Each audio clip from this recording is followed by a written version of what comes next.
Sir, आपण नेहमी असं म्हणतो की सहकारातून समृद्धी येते. तर पाठीमागच्या काही वर्षांचा इतिहास पाहिल्यानंतर नेमकं ती समृद्धी खरंच आलेली आहे का? मला वाटतं सहकारी बँकिंग व्यवस्थेमध्ये जे गुणदोष आहे त्यातला एक दोष असा आहे की राजकारणी लोकांनी त्या बँकेमध्ये पद घेणं हे आपण समजू शकतो. त्यांनी त्या बँकेचं धोरण काय असावं हे आपण समजू शकतो. पण आत्ता त्यांचा हस्तक्षेप इतका वाढलेला आहे की त्या जिल्हा सहकारी बँकेच्या चेअरमनला वाटतं ही बँक म्हणजे माझी ओन प्रॉपर्टी आहे.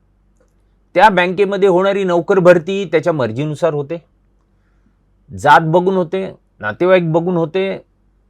दुसरं, त्या बँकेचं कर्ज वाटप करत असताना देखील सातत्याने त्या कर्ज वाटपामध्ये देखील चेअरमनच्या आजूबाजूचे जे लोक आहेत ते आणि त्यांचे जे चेले चपाटे आहेत त्यांना प्राधान्याने ते कर्ज मिळालं पाहिजे.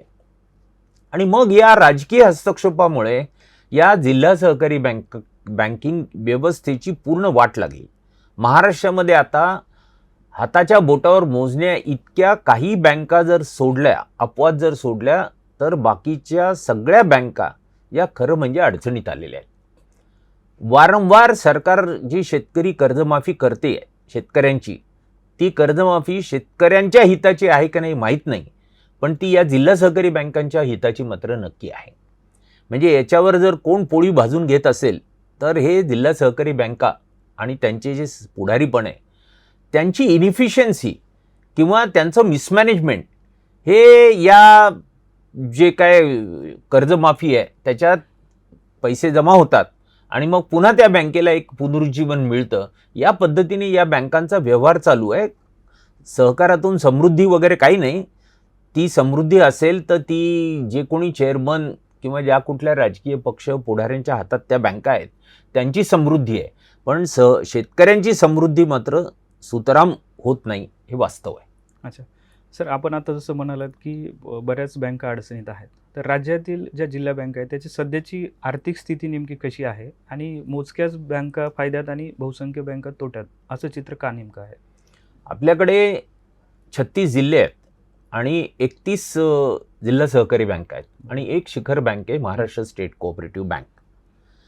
आता जे जिल्हे आहेत, मुंबई शहर, मुंबई महानगर म्हणजे उपनगर जे आहे ते, आणि नंतर हे जे 3 जिल्हे विभाजनानंतर निर्माण झालेले आहेत, नंदुरबार, हिंगोली आणि वाशिम, या जिल्ह्यांमध्ये जिल्हा सहकारी बँक सध्या अस्तित्वात नाही. बाकीच्या सगळ्या ठिकाणी जिल्हा सहकारी बँका आहेत. पण त्यातल्या कोल्हापूर किंवा पुणे, अहिल्यानगर असे जर काही अपवाद सोडले तर बाकीच्या ज्या बँका आहेत त्या बँका फक्त नवजुनं करतात. म्हणजे नवीन कर्ज देतात, जुनं फेडून घेतात, वसुली झाली असं दाखवतात, बुक्स ऑफ अकाउंटमध्ये त्यांचे पैसे वसूल झाले असं रेकॉर्ड होतं.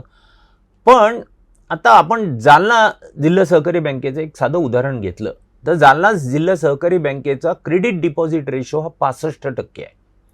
म्हणजे 100 रुपये डिपॉझिट गोळा केले तर 65 रुपये कर्ज तिथे वाटली जातात. आणि याच जालना जिल्ह्यांचा सर्व राष्ट्रीयकृत बँकांचा जर क्रेडिट डिपॉझिट रेशो काढला तर तो 125% आहे. म्हणजे त्या बँका 100 रुपये डिपॉझिट गोळा केल्या तर त्या जिल्ह्यामध्ये 125 रुपयाची कर्ज वाटतात. जर जालना जिल्हा सहकारी बँक ही त्या जिल्ह्याची आहे, त्याचं नातं त्या जिल्ह्यातल्या जनतेशी अधिक दृढ आहे, ते का कर्ज वाटत नाहीत? ते का कर्ज वाटू शकत नाहीत? याचं कारण असं आहे की भांडवल पर्याप्तता निधीचा जो निकष आहे तो निकष पूर्ण करण्यासाठी आवश्यक असलेलं भांडवलच ते उभे करू शकलेले नाहीत. हे भांडवल का उभं करू शकले नाहीत?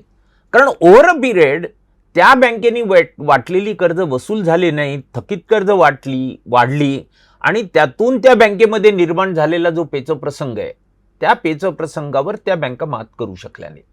हे जालना जिल्ह्याचं उदाहरण झालं. हे महाराष्ट्रामध्ये सध्या बहुसंख्य जिल्हा सहकारी बँकांची हीच अवस्था आहे की ते जुनं नवं करून कसं तरी ऑक्सिजन भरून ते प्राण आपला टिकवू नयेत.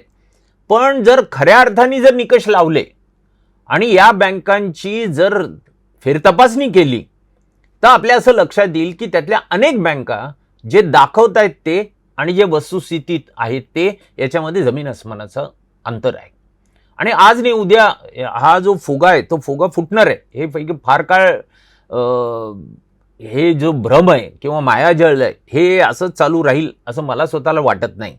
त्यामुळं एकूणच जिल्हा सहकारी बँकिंग असलं पाहिजे, जिवंत राहिलं पाहिजे, ते अधिक सशक्त झालं पाहिजे. ती आज जनतेची गरज आहे.